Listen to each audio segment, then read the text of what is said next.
అకౌంట్స్లో మనం trial balance సంబంధించి చాలా ఈజీగా చేయాలనుకుంటే 2 రూల్స్ గుర్తుపెట్టుకోవాలండి. First one debit side rule, second one credit side rule.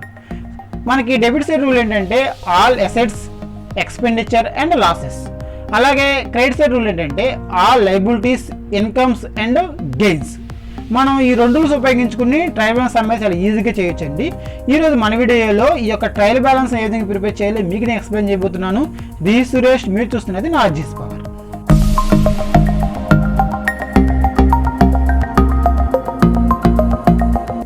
So ఇది మనకి ట్రయల్ బ్యాలెన్స్ సంబంధించిన సమ్ అండి.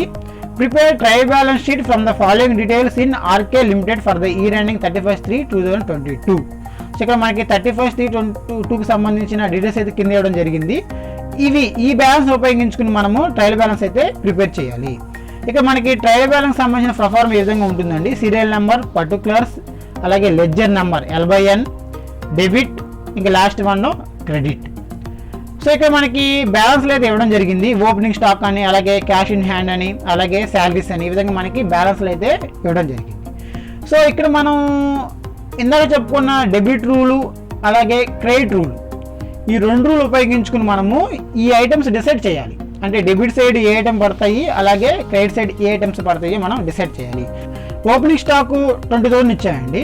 ఇప్పుడు ఈ ఓపెనింగ్ స్టాక్ 20,000 అనేది ఆర్గనైజేషన్కి ఏమవుద్ది అంటే అసెట్ అవుద్దా, లయబిలిటీ అవుద్దా, లేకపోతే ఎక్స్పెండిచర్ అవుద్దా, ఇన్కమ్ అవుద్దా, లేకపోతే లాస్ అవుద్దా, గెయిన్ అవుద్దా.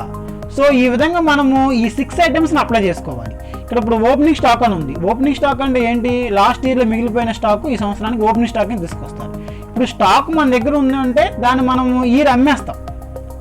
సో ఇప్పుడు ఈ స్టాక్ అనేది మన దగ్గర ఉందంటే అది మనకి అసెట్. సో అసెట్ అంటే ఎట్ సైడ్ రాయాలి. సో ఇందాక నేను స్టార్టింగ్లో చెప్పాను, డెబిట్ సైడ్ ఏమైనా రాస్తాము అసెట్స్, ఎక్స్పెండిచరు, అలాగే లాసెస్. అలాగే క్రెడిట్ సైడ్ ఏమైనా రాస్తాము లయబిలిటీ, ఇన్కమ్, గెయిన్. ఇప్పుడు ఈ ఓపెనింగ్ స్టాక్ అనేది మనకి అసెట్ కాబట్టి సో అసెట్ మనం డెబిట్ సైడ్ రాయాలి. సో సీరియల్ నెంబర్ కాడ 1 అయ్యండి. సో అలాగే మనకి పర్టికులర్స్లో opening stock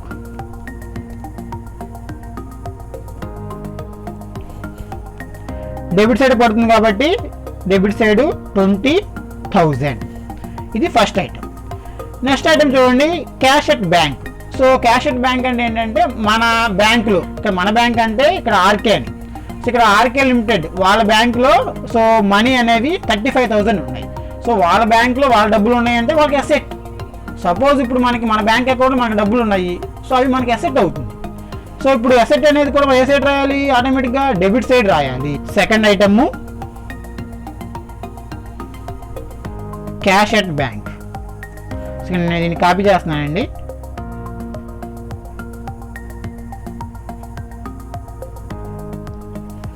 so amount debit side 35,000. So next item salaries. So ఇప్పుడు ఈ శాలరీస్ అనేవి ఆర్గనైజేషన్కి ఎక్స్పెండిచర్. సో ఎక్స్పెండిచర్ అంటే debit.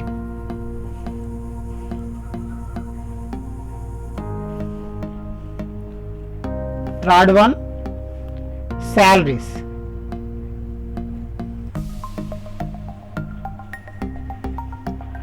Debit side 2,000. Next item అండి సేల్స్ 2,25,000. ఇక్కడ సేల్స్ అనేవి జనరల్గా మన ఆర్గనైజేషన్కి ఇన్కమ్ అవుతుంది. సో ఏ ఆర్గనైజేషన్కి అయినా మేజర్ ఇన్కమ్ ఎలా వస్తుంది? సేల్స్ ద్వారా వస్తుంది. సో సేల్స్ అనేవి మనకి ఏమవుతాయమ్మా? ఇన్కమ్ అవుతుంది. సో ఇన్కమ్ ఎట్ సైడ్ రాయాలి? క్రెడిట్ సైడ్ రాయాలి. Fourth one sales,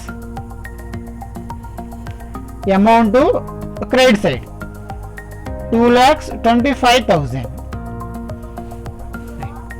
next one buildings, amount 20,000.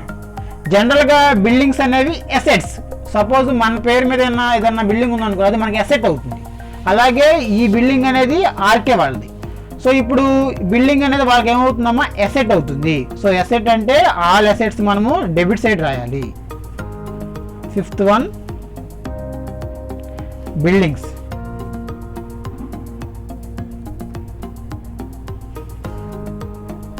Debit side amount 20,000. Next one bills payable. 5000. ఇక్కడ మీరు చూడండి పేరులో ఉంది బిల్స్ పేబుల్. పేబుల్ అంటే పే చేయాలి, పేబుల్ అంటే పే చేయాలి. సో ఇక్కడ మనం పే చేయాలంటే మనకి అసెట్టా లైబిలిటీయా? లైబిలిటీ. సో మనం ఎప్పటికైనా పే చేయాలి, దాన్ని పే చేయాలంటే మనకి అది లైబిలిటీ కింద వస్తుంది. సో ఇక్కడ మనకి బిల్స్ పేబుల్. లైబిలిటీ అంటే మనం ఎటు సైడ్ రాయాలమ్మా? క్రెడిట్ సైడ్ రాయాలి. సో క్రెడిట్ సైడ్ రూల్ ఏంటి? All liabilities, incomes and gains.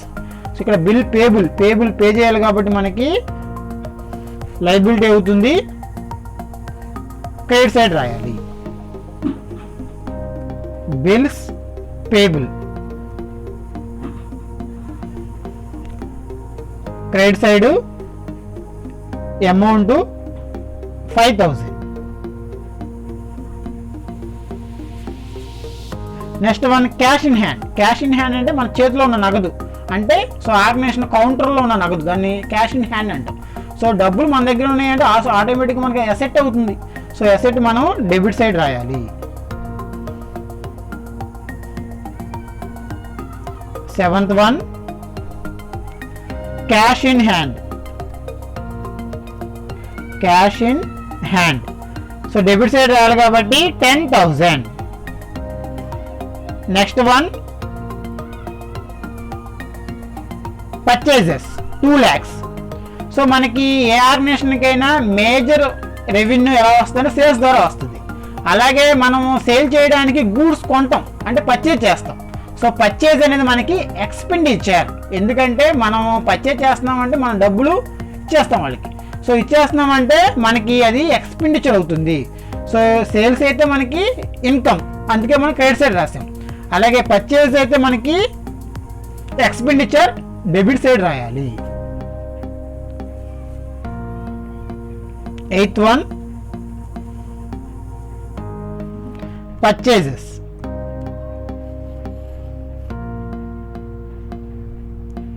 Debit side 2 lakhs.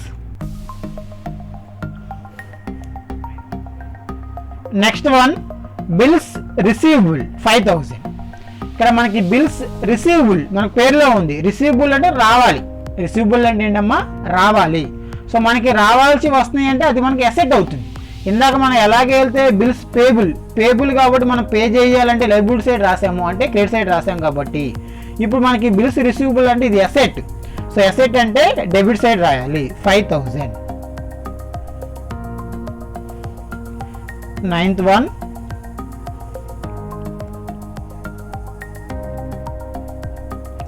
Bills receivable.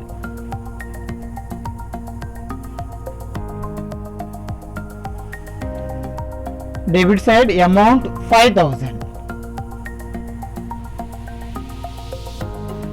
Next one capital. So ఇక్కడ మనకి క్యాపిటల్ అంటే ఏంటంటే వానత వచ్చిన అమౌంట్. సో జనరల్గా మనం ఎప్పుడైనా సరే మీకు నేను ఆల్రెడీ ప్రీవియస్ ఇంటర్వ్యూ ఎక్స్ప్లెయిన్ చేశాను. సో మనం ఒక ఆర్గనైజేషన్లో వర్క్ చేస్తున్నామంటే ఆర్గనైజేషన్ వేరుగా చూడాలి, ఓనర్ని వేరుగా చూడాలి. సో ఓనర్ ఏం తెచ్చినా అది ఆర్గనైజేషన్కి అప్పు అవుతుంది. సో అంటే లైబిలిటీ అవుతుంది.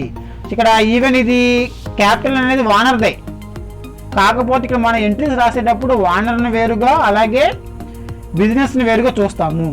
సో ఇక్కడ మనకి బిజినెస్లోకి ఓనర్ అమౌంట్ తీసుకొస్తున్నాడు కాబట్టి క్యాపిటల్ అనే దాన్ని. సో ఇది బిజినెస్కి ఏమవుతుందమ్మా? లైబిలిటీ అవుతుంది. లైబిలిటీ అంటే మనం ఆటోమేటిక్గా క్రెడిట్ సైడ్ రాయాలి 62,000.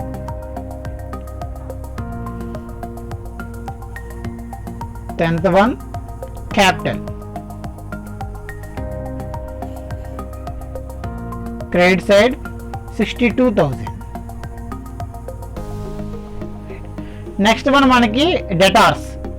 సో 8,000. సో డెటార్స్ అంటే ఎవరంటే సో మన దగ్గర నుంచి గూడ్స్ని అప్పుగా తీసుకెళ్ళిన వాళ్ళు.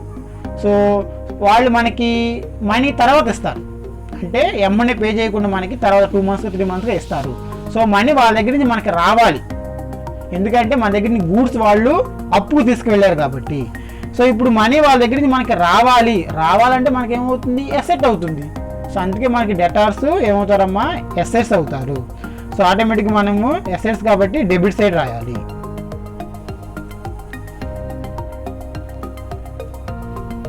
11th one debtors.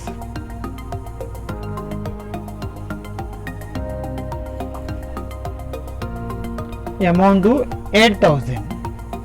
Next one machinery 20,000. So మనకి ఇక్కడ మెషినరీ అనేది ఎసెట్. సో ఒక ఆర్గనైజేషన్లో మెషినరీ మనం వర్క్ చేస్తూ ఉంటాం. సో ఆ మెషినరీ అనేది మనకి చాలా కాలం వర్క్ చేస్తూ ఉంటుంది. ఇప్పుడు మనకి మెషినరీ అనేది మనకి ఆర్గనైజేషన్కి ఏమవుతుందమ్మా, ఎసెట్ అవుతుంది. సో ఎసెట్ కాబట్టి ఎట్ సైడ్ రాయాలి, డెబిట్ సైడ్ రాయాలి. Amount 20,000. Next one creditors 20,000. So ఇక్కడ క్రెడిటార్స్ అంటే ఎవరంటే మనము మన ఆర్గనైజేషన్కి కావాల్సిన గూడ్స్ని వేరే వాళ్ళ దగ్గర నుంచి క్రెడిట్కి పర్చేజ్ చేయడం. అంటే వాళ్ళకి మనం డబ్బులు పే చేయం, తర్వాత పే చేస్తాం. తర్వాత మనం పే చేస్తున్నాం అంటే తర్వాత మనం వాళ్ళకి పే చేయాలి. పే చేస్తున్నాం అంటే ఆటోమేటిక్గా మనకి లైబిలిటీ అవుతుంది. లైబిలిటీ అంటే క్రెడిట్ సైడ్ రాయాలి. సో పేరులోనే ఉంది క్రెడిటార్స్ అంటే క్రెడిట్ బ్యాలెన్స్ అని. Amount 20,000. Next one discount received. ఇక్కడ మనకి డిస్కౌంట్ రిసీవ్డ్ అంటే ఏంటంటే సపోజ్ మనం వేరే వాళ్ళకి ఎవరికైనా అప్పు ఉన్నప్పుడు వాళ్ళకి మనం అమౌంట్ పే చేసినప్పుడు వాళ్ళు కొంత అమౌంట్ తగ్గిస్తారు మనకి. సో వాళ్ళు ఎంత అమౌంట్ అయితే తగ్గించారో ఆ అమౌంట్ మనం ఏమన్నా అంటే డిస్కౌంట్ రిసీవ్డ్ అనాలి. ఇట్ ఈస్ ఏ గెయిన్ మనకి, లేకపోతే ఇట్ ఈస్ ఏ ఇన్కమ్ మనకి. సో ఇన్కమ్ కాబట్టి మనం ఎట్ సైడ్ రాయాలమ్మా, క్రెడిట్ సైడ్ రాయాలి. అమౌంట్ 8,000. డిస్కౌంట్ రిసీవ్డ్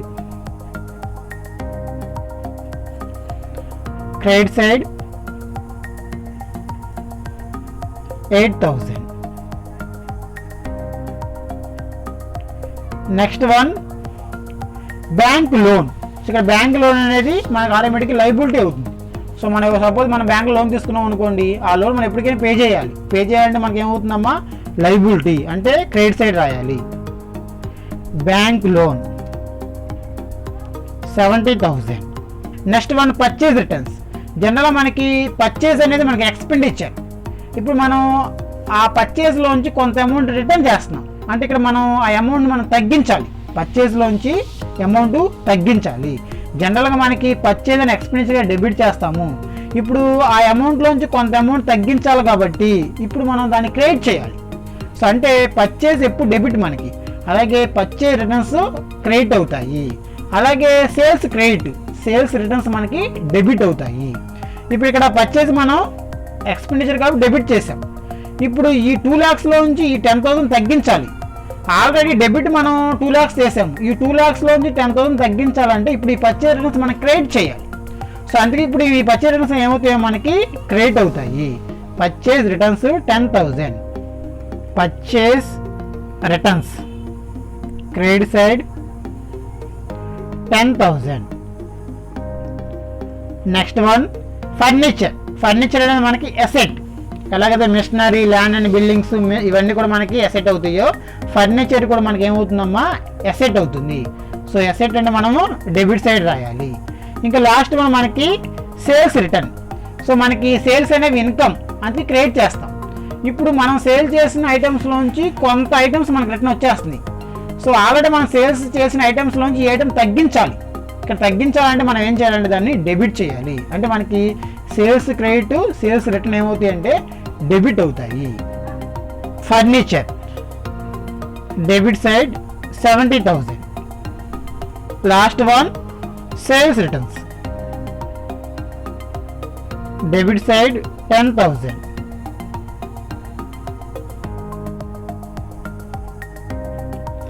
ఇప్పుడు మనం అన్ని ఐటమ్స్ అయితే పోస్ట్ చేసామండి.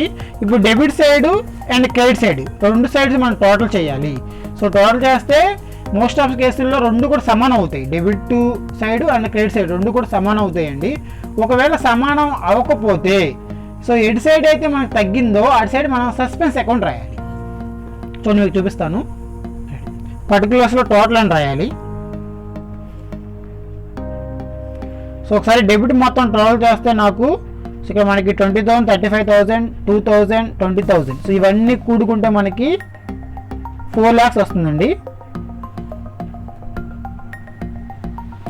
అలాగే క్రెడిట్ సైడ్ కూడా మనం కూడుకుంటే సేమ్ 2,25,000, 5,000, 62,000 అండ్ 20,000, 8,000, 7,000, 10,000.